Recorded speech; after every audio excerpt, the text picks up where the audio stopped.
बिहार की शिवहर लोकसभा से जनता दल यूनाइटेड के प्रत्याशी लवली आनंद, जो कि एनडीए की प्रत्याशी भी हैं संयुक्त रूप से, उनके पति आनंद मोहन जी मेरे साथ मौजूद हैं।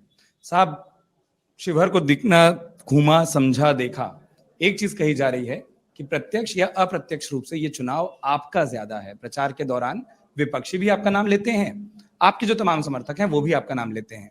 तो सबसे पहले मैं यहीं से शुरू करना चाहूंगा कि क्या आनंद मोहन जी किसी अप्रत्यक्ष तरीके से चुनाव लड़ रहे हैं क्या? जब परिवार चुनाव लड़ रहा है तो स्वाभाविक है कि आनंद मोहन भी सम्मिलित हैं, चेतनानंद यहाँ से विधायक हैं, वो भी सम्मिलित हैं, मेरी पुत्री भी सम्मिलित है, मेरा छोटा बेटा अंशुमन आनंद भी सम्मिलित है, सभी सम्मिलित हैं। लवली आनंद किसी परिचय की मोहताज नहीं है। लवली आनंद आनंद मोहन की पत्नी, जैसा कि आप परिचय देते हैं, वो मुझसे पहले वैशाली की चर्चित एमपी रही। फकत 25 साल की उम्र में वो सांसद बनी और उस बोराई सत्ता को की चुनौती को स्वीकारते हुए उसको जनतंत्र की जननी वैशाली के प्रांगण में धूल दूसरित की, जो एक अहंकारी सत्ता को, तो वो स्वयं में चर्चा में रही। उसके अलावा वो 2 बार नबीनगर से और बाढ़ से, कहाँ मेरा घर सहरसा है, कहाँ वैशाली है 200 किलोमीटर दूर, और कहाँ 500 किलोमीटर दूर, 550 कह लीजिए, नबीनगर है, और फिर बाढ़ है पटना के बगल में। तो ये विभिन्न स्थानों से विभिन्न समय की चुनौतियों को स्वीकारते हुए लवली आनंद जीती है, इसलिए वो आनंद मोहन की पत्नी है। इस तरह से परिचय देना ना उनके लिए मुनासिब नहीं। और आपने शायद मेरे परिचय को तो सुन ही लिया होगा, मैंने तो उल्टा कह दिया। मैंने कहा कि उम्मीदवार के पति मेरे साथ बैठे हैं। एक चीज जो आपके जवाब में ही आई, और जब आप इतनी साफगोई से कह देते हैं तो विपक्ष इसको खूब बोलता है। जब आप सहरसा कहते हैं तो लोग बोलते हैं देखिए बाहरी है, बाहरी वाला मुद्दा है।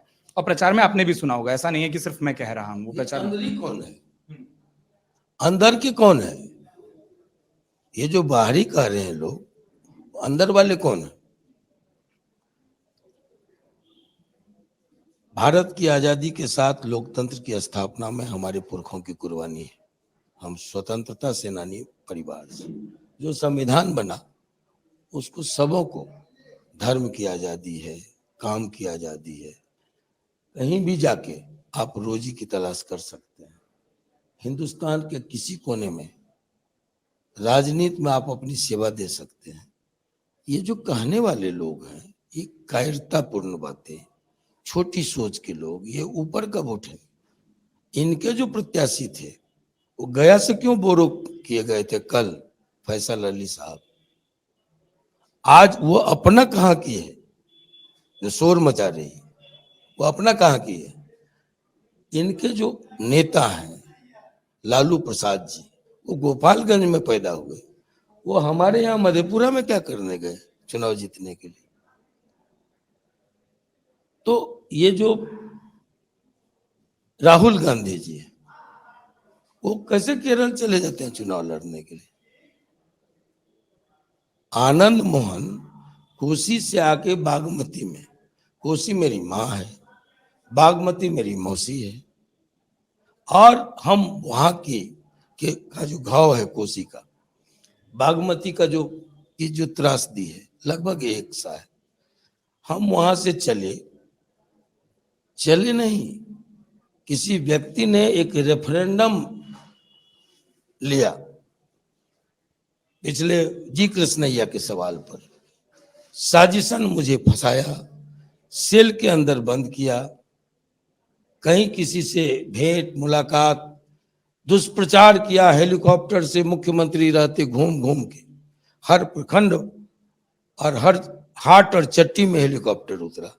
पूरी सत्ता एक तरफ थी, जनता एक तरफ थी। शिवहर की महान जनता ने सीधे सेल से संसद भेज दिया आनंद मोहन। रेफरेंडम तो हो चुका है। अब उसी बात पर आज की तारीख में जो लोग चुनौती दे रहे हैं उसी सवाल पर। ये तो चेली लोग हैं, उनके आका एक बार इस सवाल पर रेफरेंडम ले चुके हैं और आनंद मोहन जीत चुका है, एक बार ने कई बार। तीसरी बार हमको 917 वोट से हराया गया, तब जब मेरा अनाउंसमेंट हो गया जीत का। बधाई नीतीश कुमार जी ने, सुशील कुमार मोदी जी ने, हमारे एनडीए के साथियों ने बधाई दे दी जीत की। उसके बाद मुझे 917 वोट से सजेशन हराया गया, मैं हारा तो नहीं। लवली आनंद को भी यहाँ 360 वोट से हराया गया। जवाब शिवहर की जनता ने 36,000 उस पर 00 रख के 000, हाँ दो बढ़ा के तो रख करके 36,000 से चेतनानंद को जितवाया। तो ये कौन कह रहा है? अगर मैं बाहरी हूं तो लवली आनंद 360 वोट से हराई गई, आनंद मोहन 917 वोट से हराए गए, चेतन आनंद इसी शिवहर से एमएलए है, मैं 2 बार यहाँ से सांसद। मेरा कोई शिवहर का चौक चौबारा नहीं है जहाँ व्यक्तिगत संबंध हमारे नहीं है, जहाँ व्यक्तिगत 10 लोग के नंबर मुझे याद नहीं है, नाम छोड़ दीजिए, कोई गांव ऐसा नहीं है। तो मैं बाहरी हो गया, जिसको चौहद्दी की जानकारी नहीं है। फकत मुखिया एक बार किसी तरह अवार्ड कैसे लिया जाता है वो किसी से छुपा हुआ है क्या? अवार्ड कैसे खरीदा जाता है? आईएएस की पत्नी कहाँ के आईएएस है? कहाँ के आईएएस है? कहाँ के डीएम थे ये? कौन सा आईएएस? इसी पर एक बार जो आईएएस की पत्नी कह रही है, उनसे पूछिए। इसी झूठ पर आप लोगों को भी कह रहे हैं, इसी झूठ का जो है ना कुछ सर्च कीजिए। तीसरी बात, अगर बहुत पॉपुलर थे तो अपने ही पंचायत में लोग क्यों 1800 से हार गए? इतना ही काम था, इतना ही लोकप्रिय था। अपने पंचायत में विधानसभा का चुनाव 1800 से हारे अपने पंचायत में, अपने कारणों से। तो जिसको कोई अनुभव नहीं है विधायिका का, वो आज बड़ी बड़ी लंबी चौड़ी डींगे मार रहे हैं। बच्ची है, अकल की कच्ची है। अब हर एक बात का जवाब हम नहीं देते। जवाब देना शुरू करेंगे, भागने का रास्ता नहीं मिलेगा। लेकिन जवाब शिवहर की महान जनता 25 तारीख को देगी, 4 तारीख को रिजल्ट होगा। आप सबको आमंत्रण है, आप आइए, रिजल्ट देख लीजिएगा। आपके जवाब से ना साहब 3 सवाल मेरे मन में और आ गए। एक, जब आप वो डीएम प्रकरण की बात करते हैं, वो एक ऐसी चीज है जिसका प्रचार में आपके विरोधी खूब जिक्र करते हैं कि देखिए आपराधिक छवि है, सजा हुई थी। आप भले अपने आप को निर्दोष बोलते हैं, वो ये हवाला देते हैं कि सजा हुई थी, आप बाहर इसलिए हैं क्योंकि नियमों में बदलाव हुए। और उसके बाद वो बोलते हैं, आप पत्रकार हैं, एक जिम्मेवार अखबार और चैनल के पत्रकार हैं। आप पहले पता कीजिए, जिस कानून में बदलाव की बात हो रही है वो कानून था कहाँ? क्या पब्लिक सर्वेंट की मौत और आम लोगों की मौत पर सजा के प्रावधान 2 हैं? मेरा सवाल है। एक वोट का अधिकारी चपरासी और राष्ट्रपति दोनों होता है, और एक ही मौत अगर चपरासी का हो या राष्ट्रपति का हो, भारत का संविधान सबके लिए बराबर है। सुप्रीम कोर्ट ने बार बार कहा कि सजा में और न्याय में विद्रूपता नहीं होनी चाहिए, विसंगति नहीं होनी चाहिए। ये जहां भी कानून है इसको चेंज करो, ये मैं नहीं कहता। आपकी जिम्मेवारी है कुछ कहने के पहले कृपया सुप्रीम कोर्ट के फैसले को पढ़ लीजिए। आप लोगों ने पूरे देश में हंगामा खड़ा कर दिया कि आनंद मोहन को कानून में बदलाव लाके निकाला गया। आप तो हमें गए, सुप्रीम कोर्ट का आप अवमानना कर रहे हैं, उसका आप अपमान कर रहे हैं। जिस सुप्रीम कोर्ट ने कहा कि सजा में विद्रूपता नहीं होगी, विसंगतियां नहीं होगी, एक सा कानून होगा, सबके लिए बराबर होगा। ये कानून बिहार के अलावा कहीं था भी क्या? जहां से जी कृष्णैया आते हैं या उनकी पत्नी उमा कृष्णैया आते, तेलंगाना में आप पता कर लें कि इस तरह का कानून था क्या? कि पब्लिक सर्वेंट के मरने के बाद उसको परिहार नहीं मिलेगा, आम आदमी मरेंगे तो परिहार मिलेगा। आजीवन कारावास का मतलब 20 साल होता है, ये भी जान लीजिए। 20 साल परिहार देके 14 साल होते हैं। परिहार अगर नहीं मिलेगा, जैसा यहाँ नियम था इस प्रदेश में कि भाई परिहार नहीं मिलेगा अगर पब्लिक सर्वेंट मारे जाएंगे, इस पर हाई कोर्ट भी का भी कई फैसला है और सुप्रीम कोर्ट का की भी फटकार है। फैसला ही नहीं है, फैसले के साथ फटकार है कि न्याय पद्धति में विसंगतियां न हो, और उसी को पेस्ट करके, सुप्रीम कोर्ट के निर्णय को पेस्ट करके बिहार सरकार ने कानून में चेंज लाया। सिर्फ और सिर्फ ये बिहार में था। अगर आईएएस को असुरक्षा का भाव है इस नियम से हटने से, तो दिल्ली में क्यों नहीं है, उत्तर प्रदेश में क्यों नहीं है, तेलंगाना में क्यों नहीं है, अन्य प्रदेशों में क्यों नहीं है? ये खौफ, ये नियम हटा तो आईएएस और आईपीएस में खौफ हो गया, भय व्याप्त हो गया, ये दलील दूसरे प्रदेशों में भी तो देखना चाहिए। और आप सबसे विनती पूर्वक आग्रह है कि आप कुछ भी कहने, कुछ भी दिखाने के पहले सुप्रीम कोर्ट के फैसले को पढ़ लीजिए, हाई कोर्ट के निर्णय को जान लीजिए, और अभी जो सॉलिसिटर जनरल ने जवाब दिया है मेरे मामले में उसको भी जान लीजिए, जिसने कहा है कि हम संहिता बना करके सभी प्रांतों को भेजे। सभी प्रांतों ने माना, बिहार में ये नहीं था, हटाया जो है वो स्वागत योग्य है। मैं जो सवाल पूरा करना चाह रहा था ना, क्योंकि आपने बीच में बोला, वो यही था कि बिहार सरकार ने, और मैं उसमें ये लाइन जोड़ता उससे पहले आप जवाब पर आए कि जेल मैनुअल में बदलाव के आदेश के कारण, उस टिप्पणी के कारण। लेकिन सवाल मूल ये था साहब कि वो जो प्रकरण हुआ, जी कृष्णैया कांड जो हुआ, हवाला उसका दिया जाता है। आपके विपक्षी अपने प्रचार में उस बात को कहते हैं, और वो कहते हैं कि आपराधिक छवि के लोग चुनने हैं, या फिर वही जो आप बोलते हैं कि एक ऐसा व्यक्ति जो ग्राम प्रधानी से, ग्राम पंचायत से, वहां से उठकर आया हो, ऐसा व्यक्ति चुनना हो। उन सवालों पर क्या जवाब देते हैं? क्योंकि सजा हुई, प्रकरण रहा, आपको भी मालूम है, कई सारे जवाब आप उस पर ऑलरेडी दे चुके हैं।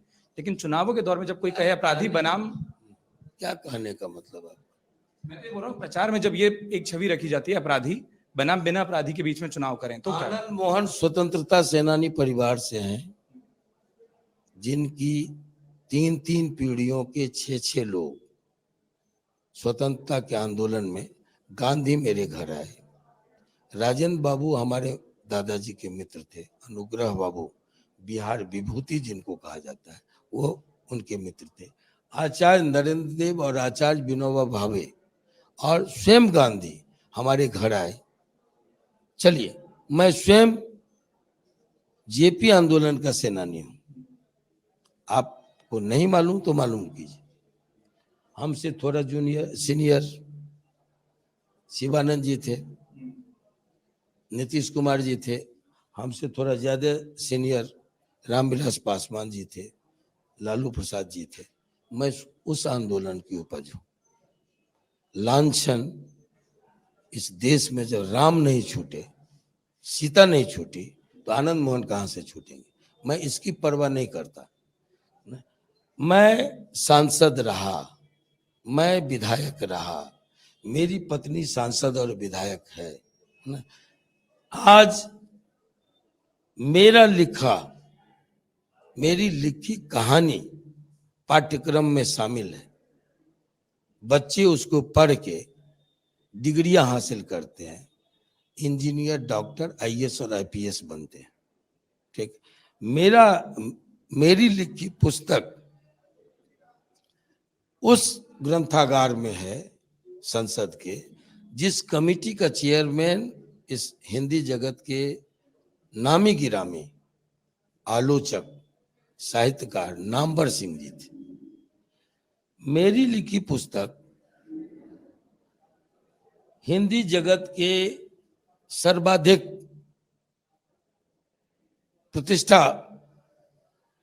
प्रतिष्ठित प्रकाशन, जो हिंदी जगत का मानक प्रकाशन माना जाता है, राजकमल से प्रकाशित हुई। और लोग यहाँ कलम और बंदूक की बात कर रहे हैं, तो उनसे कहिए कि मेरी पत्नी लवली आनंद संयुक्त बिहार में वोमेन्स कॉलेज जमशेदपुर से पास आउट है। मेरी बहू डॉक्टर है। मेरी तीनों संतान सुरभि आनंद सुप्रीम कोर्ट में एडवोकेट है। मेरा एक बेटा छोटा अंशुमन आनंद ये इंग्लैंड से हायर एजुकेशन प्राप्त करके लौटा है। मेरा दामाद यूपीएससी पास करके आज रेलवे का बड़ा अधिकारी है। किस कलम की बात करते हैं लोग? मेरे परिवार में जितना कलमकार है, मैं स्वयं साहित्यकार हूं। किस कलम की बात करते हैं लोग? किस बंदूक की बात करते हैं? ये शिवहर जवाब देगा कि कितनी बंदूकें बटी। बंदूकें बटी की नहीं, लेकिन आनंद मोहन की पुस्तक कैद में आजाद कलम घर घर है। स्वाधीन अभिव्यक्ति घर घर है। हर स्कूल में पर्वत पुरुष दशरथ पढ़ाए जाते हैं। कैक्टस गांधी, कैक्टस के फूल गांधी, ये किताबें घर घर में मिल जाएंगी आपको। मंचों से आपकी किताबों या आपके लेखक होने का जिक्र कौन क्या चिल्लाते हैं उनसे कहिए कि जो चिल्लाते हैं उनके आका किस बिना पर आनंद मोहन से समझौता करने आए थे, उनसे पूछिए। चाचा चाचा कहते उसकी जुबान नहीं थमती थी, जो आज आग उगल रही। हम जवाब नहीं दे रहे हैं, जवाब देंगे भागना पड़ेगा।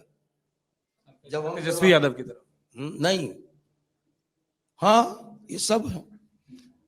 कौन आया था समझौता करने? जाके पूछिए लालू प्रसाद जी से कि आनंद मोहन आवेदन देने गया था कि आप समझौता करने आए थे 98 में, समझौता करने आए थे जब मैं जेल में था, तब अपने दूत को भेज करके।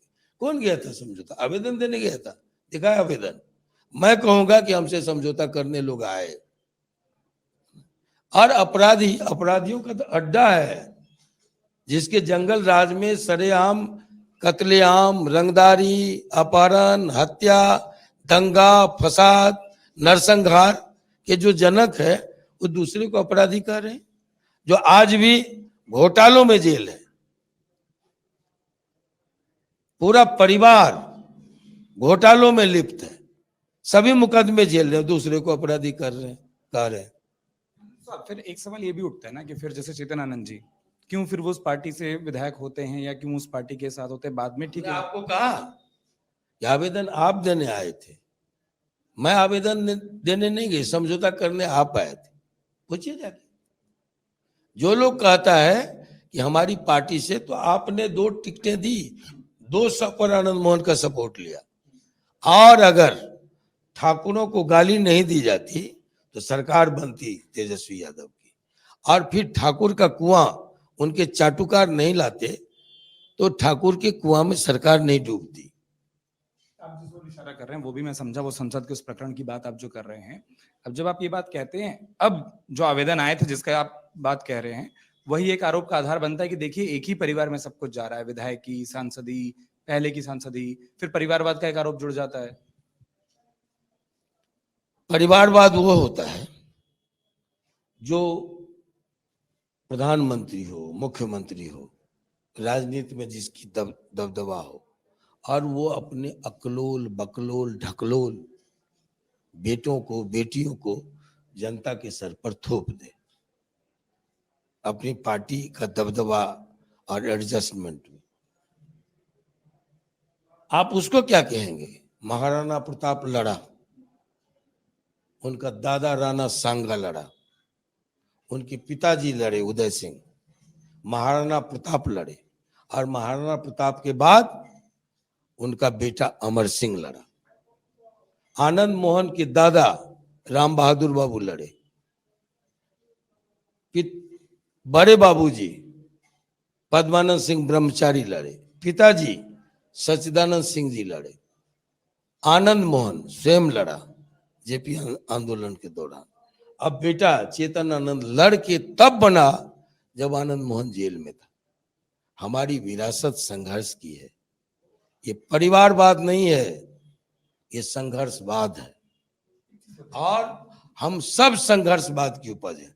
ब्रिटानिया हुकूमत से लड़े, कांग्रेसी हुकूमत से लड़े, इमरजेंसी के दौरान जब आपके ऊपर सेंसरशिप की तलवार लटका दी गई थी तब आप नहीं गए होंगे, शायद आपका जन्म भी नहीं हुआ होगा, लेकिन आनंद मोहन 18 साल की उम्र में उस सेंसरशिप के खिलाफ प्रेस की आजादी के लिए जेल गया था पहली दफा, और मैं तब क्रांतिदूत अखबार का संपादक था। जो आप कह रहे हैं, क्या थोड़ा सा मुझे समझाइए, क्या शिवहर का चुनाव छवियों का व्यक्तिगत चुनाव ज्यादा हो रहा है, मुद्दों का कम हो रहा है? आप ही पर आक्षेप लगते हैं, आपकी पत्नी की बात कम होती है, मंचों से आपकी बात ज्यादा होती है विरोधी के मामले पे, फिर आप भी जब कह रहे हैं कि हम नाम नहीं लेंगे। कहना अगर बगावत है तो समझो हम भी बागी है, हमने जयप्रकाश नारायण से सीखा। क्या चीज का आक्षेप लगता है आनंद मोहन पर? रंगदारी का, हत्या का, ये क्या कहते हैं, ये अपहरण का, फिरौती का? कोई ऐसा शब्द नहीं जो अपराध के दायरे में आए जो आनंद मोहन पर लगा। बिहार का बच्चा बच्चा जानता है, जाइए खबरा गांव मुजफ्फरपुर, मैं आपको पत्रकार हैं, जाके खोजिए कि उस दिन क्या हुआ था। उस दिन जो कुछ हुआ, छत पर से हाई कोर्ट के जज देख रहे थे, और उन्होंने अपने फैसले में लिखा कि तुम्हारा गृह सचिव और डीजीपी आकर के कहेगा कि आनंद मोहन उस दिन स्पॉट पर थे और उन्होंने हत्या का आदेश दिया। हत्या का नहीं है, आनंद मोहन पर हत्या का आरोप नहीं है, ये भी जान लीजिए। घसीट देंगे कोर्ट में ऐसे बयान देने वालों को। आनंद मोहन पर हत्या का आरोप नहीं है, उकसाने का आरोप है, जिसमें आप प्रेस वाले को एक बार वीडियो धुंधला नजर आया इसी देश में, ऑडियो की आवाज स्पष्ट नहीं थी, वो ना ऑडियो था आनंद मोहन के खिलाफ, न वीडियो था। 3,500 की क्रुद्ध भीड़, 36 आरोपी, सारे के सारे छूट गए, सारे ऑर्डर गिवर छूट गए। सिर्फ आनंद मोहन 115 अग्न्यास्त्रधारी अंगरक्षकों, डीएसपी, सदर एसडीओ, 5-5 सब इंस्पेक्टर के बीच मार के निकल गया। इससे अद्भुत तो कोई बात ही नहीं हो सकती है, इससे झूठी तो कोई बात ही नहीं हो सकती है। बावजूद इसके नियति को था मंजूर, हम उस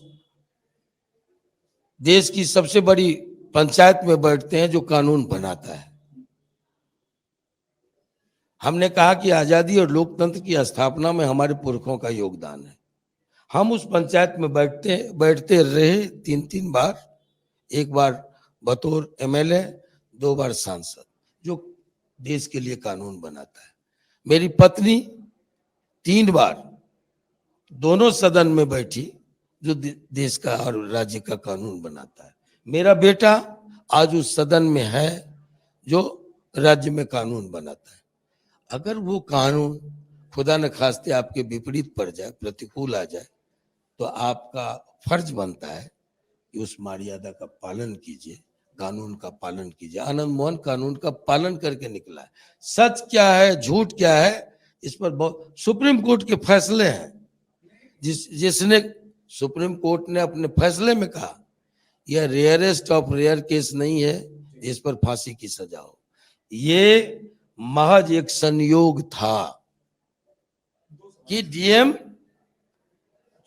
जो गोपालगंज का था, हाजीपुर से गोपालगंज का रास्ता आप पता कीजिए, छपरा हो गया, मुजफ्फरपुर आने की जरूरत नहीं थी। यह आज तक रहस्य है, जिस पर लवली आनंद ने संसद में कहा कि आप सीबीआई की जांच कीजिए, रहस्य पर से पर्दा उठाइए कि उस दिन डीएम मुजफ्फरपुर क्या करने गए थे, जब 5 लोगों की मर्डर के लोगों की हत्या पर पूरा मुजफ्फरपुर हॉट था, गर्म था।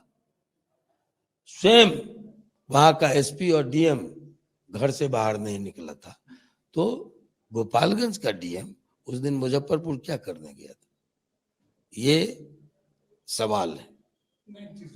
दो चीजें दरअसल पूछना चाह रहा था। एक, अगर ये पूरा प्रकरण ना होता तो क्या आप खुद चुनाव लड़ना पसंद करते, जनता के बीच में एक बार और आना पसंद करते, क्योंकि अब तो वो कानूनी अड़चने हैं कि आप चुनाव नहीं लड़ सकते। उन्हें पता है कि कानूनी अड़चने हैं कि मैं चुनाव नहीं लड़ सकता।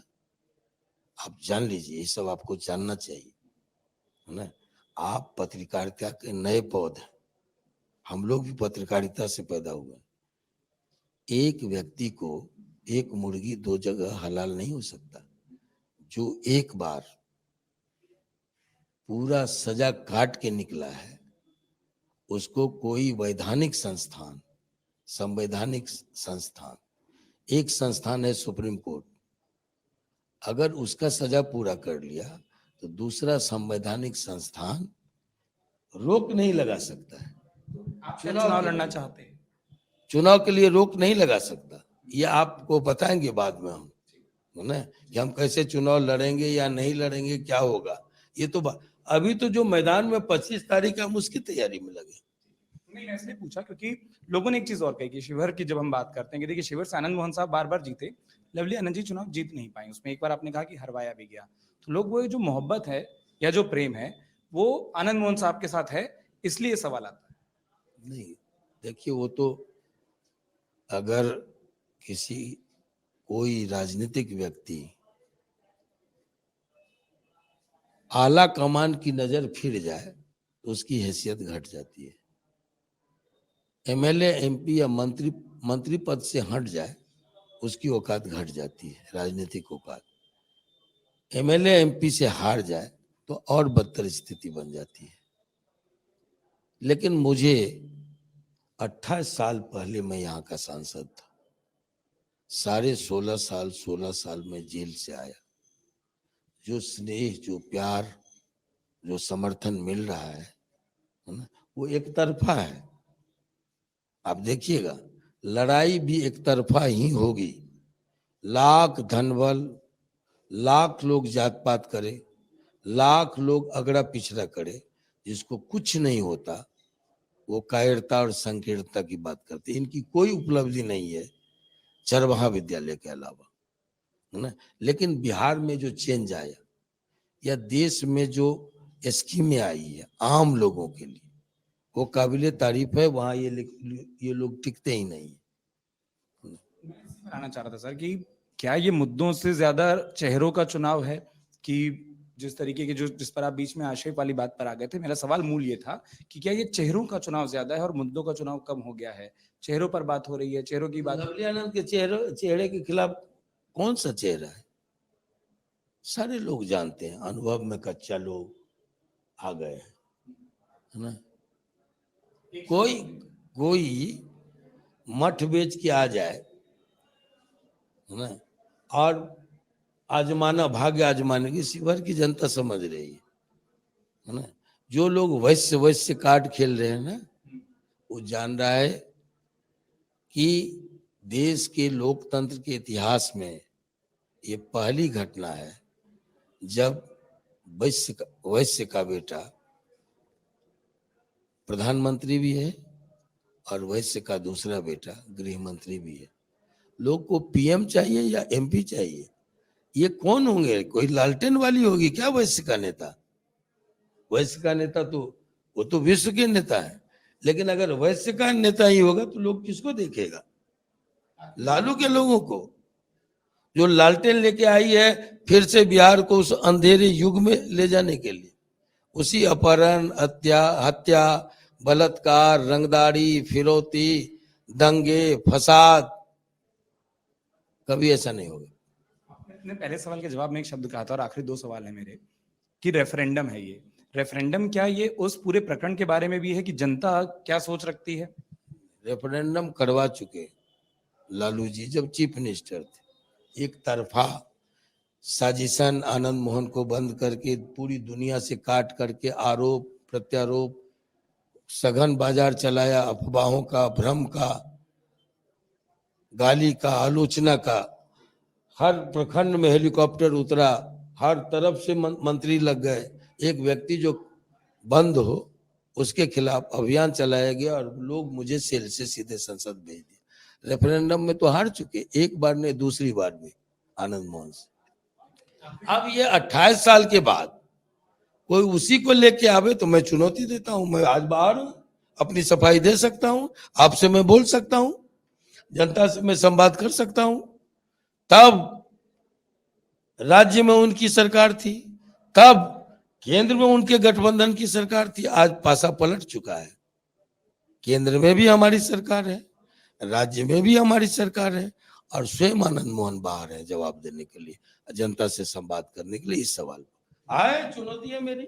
जी, जैसे मैंने कहा आखिरी सवाल जो आपने कहा कि जनता के बीच में, मैं भी यही पूछना चाहता, क्या अब आप वो बात रखेंगे कि दरअसल उस दिन हुआ क्या था? जो आप कह रहे हैं वीडियो स्पष्ट है, ऑडियो स्पष्ट है, उस दिन हुआ क्या था साहब? मैं इस पर उतना, इस बात का बहुत लंबा जवाब होगा। मेरी एक कविता है, जेठमलानी जी हमारे देश के नामवर वकील, हमारे अधिवक्ता थे सुप्रीम कोर्ट में।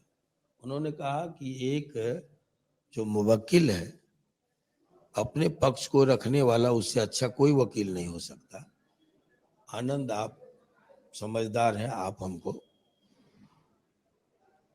अपना पक्ष लिख कर दीजिए। तो मैं